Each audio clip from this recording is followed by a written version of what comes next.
पिछले साल की तरह इस साल भी अपने जवानों से अगर बुज़ुर्गों की इजाज़त हो मैं 1-1.5 मिनट बात कर लूँ, है ना? हाँ,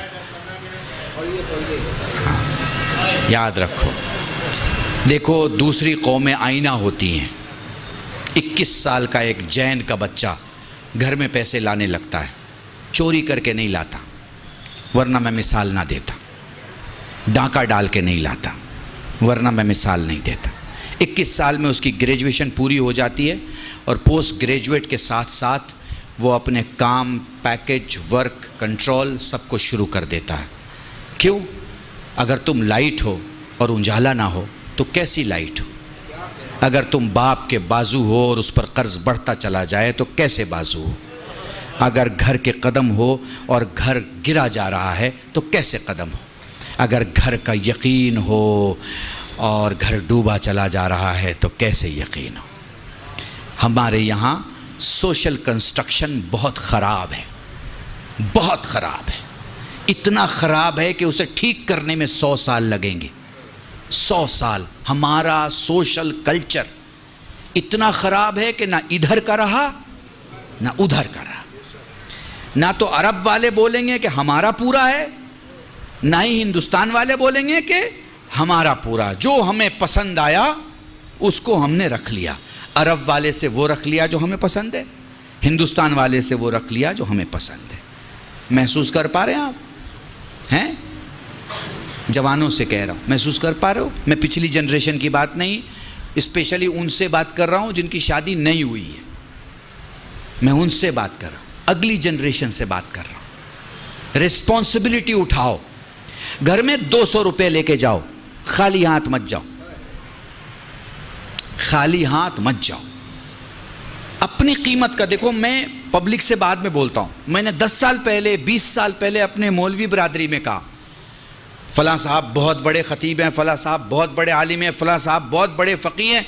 मैं कहता हूँ भाई अपना लिबास एक कोने में रखो और फिर सोचो कि दुनिया से तुम 3500 से 4500 या 7500 क्या काम करके ला सकते हो। अपने बच्चों को मौलवियत छोड़ के अगर खिलाना हो तो कैसे खिला सकते हो?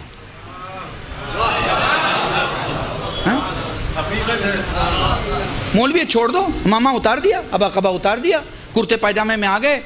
अब बच्ची को एडमिशन दिलाना है, बच्चे को एडमिशन दिलाना है, घर का टेलीफोन का बिल देना है, घर का बिजली का बिल देना है, पानी का बिल देना है, सारा बिल भरना है। अब इस मौलवी से मेरा सवाल है, जो कि खुद से भी सवाल है, कि अब मुझे बिना मौलवियत के अपने घर का खर्च चलाना है। मैं किस लायक हूँ? अगर इसका जवाब है कि मैं किसी लायक नहीं हूँ तो यह जवाब सही नहीं है, क्योंकि ऐसा आलिम अपनी कौम को खड़ा नहीं कर सकता जो खुद खड़ा नहीं है। हाँ?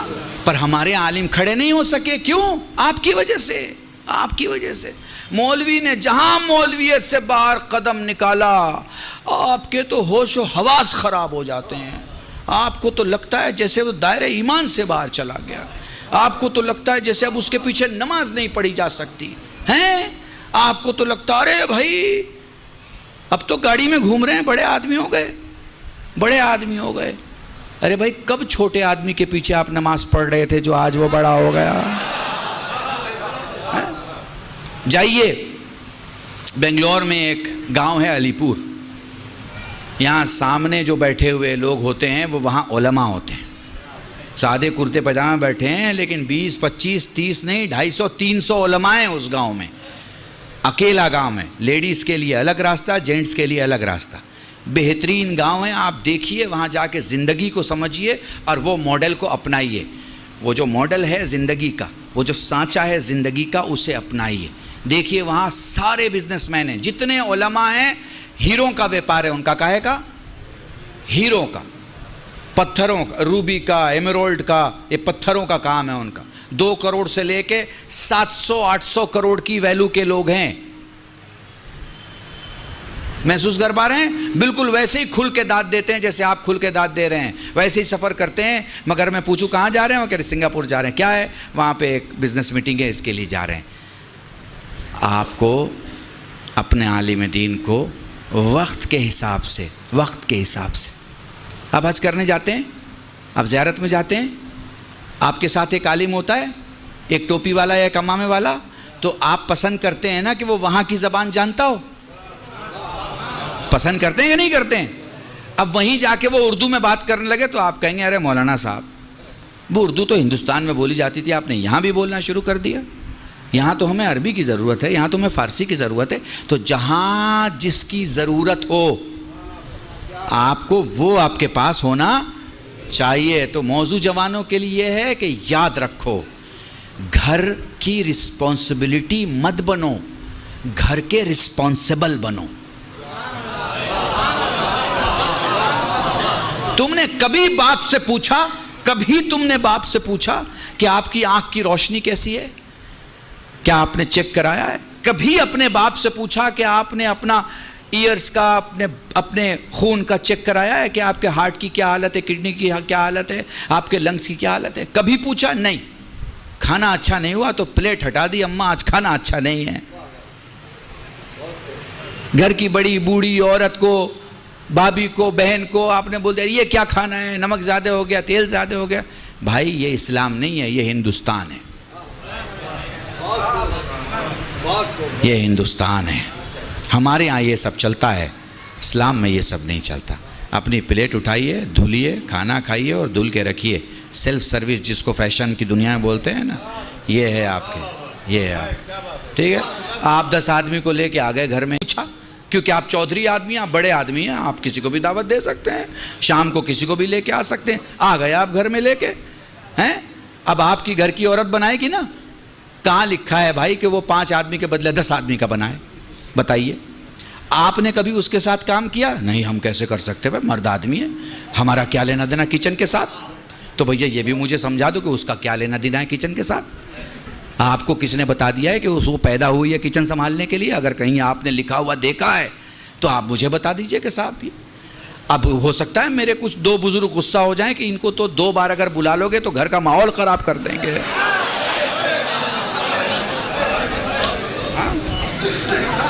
ठीक है, पर वो कंप्यूटर में देख लीजिएगा, कल भी शेयर डालिएगा तो सोशल रिफॉर्मर आएगा। इसका मतलब होता है कि मैं कमियां दिखाता हूं, मैं इसका लिहाज नहीं करूंगा किसका घर है।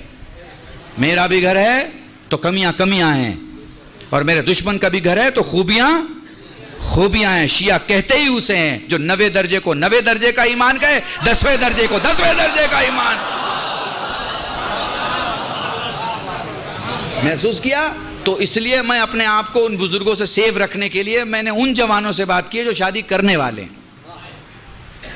जो पीछे का मामला है उसे नहीं ठीक किया जा सकता, आगे का जो मामला है, हाँ, आप कैसे कह सकते हैं? हमारे यहाँ तालीम का इंतज़ाम कीजिए, बच्चियों को पढ़ाइए। एक बच्चा अपने घर को चलाता है और एक बच्ची एक ख़ानदान को, एक ख़ानदान को।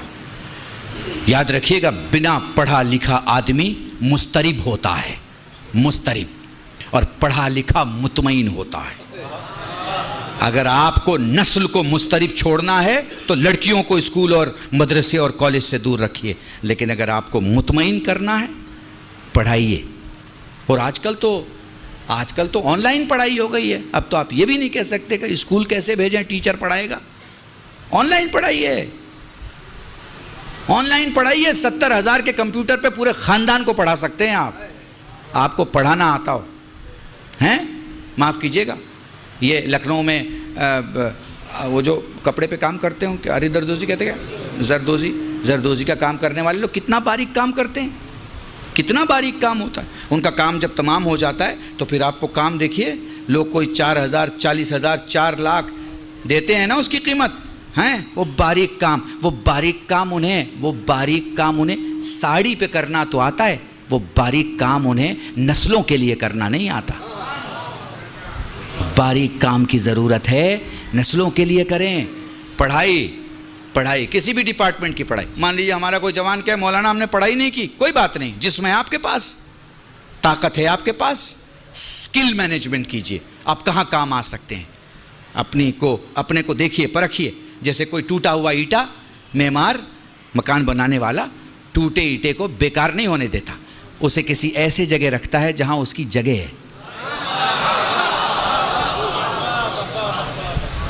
समझ गए मेरी बात को? बस मेरे अज़ीज़ान, अपने को टर्न इनटू मुनाफा। घर में आओ तो पैसे लेके आओ, ये नहीं कि मुंह उतरा हुआ है। सारी खुशियां दोस्तों में बांट रहे हैं, घर पहुंचे तो माँ से सख्ती से बात, बाप से सख्ती से बात, भाई से गुस्से से बात, या अगर घर में बैठे हैं तो जितनी देर बैठे हैं, या मोबाइल में बैठे हैं या टीवी में बैठे हैं। वक्त दो अपने घर को, इससे पहले कि वक्त ख़त्म हो जाए। वक्त दो, ज़िंदगी वक्त देने का नाम है। हैं आप कह रहे हैं ना मौलाना 20 मिनट और पढ़ दीजिए, 10 मिनट और पढ़ दीजिए, आप वक्त मांग रहे हैं ना, मैं भी आपसे वक्त मांग रहा हूँ। आधा घंटा दे दीजिए, 1 घंटा दे दीजिए, है ना। ये क्या है, ये क्या है? क्योंकि खुदा ने वक्त दिया है, इसलिए आप दे रहे हो और मैं दे रहा हूँ। खुदा वक्त ना दे तो नहीं दे सकेंगे। दुनिया की सारी कौमें तरक्की कर रही हैं, सारी कौमें। किसी को गाली देने से आप बड़े नहीं हो जाएंगे और वो छोटा नहीं हो जाएगा। तराजू में तौले जाएंगे तब पता चलेगा कि 14 किलो का कौन है और 3 किलो का कौन है।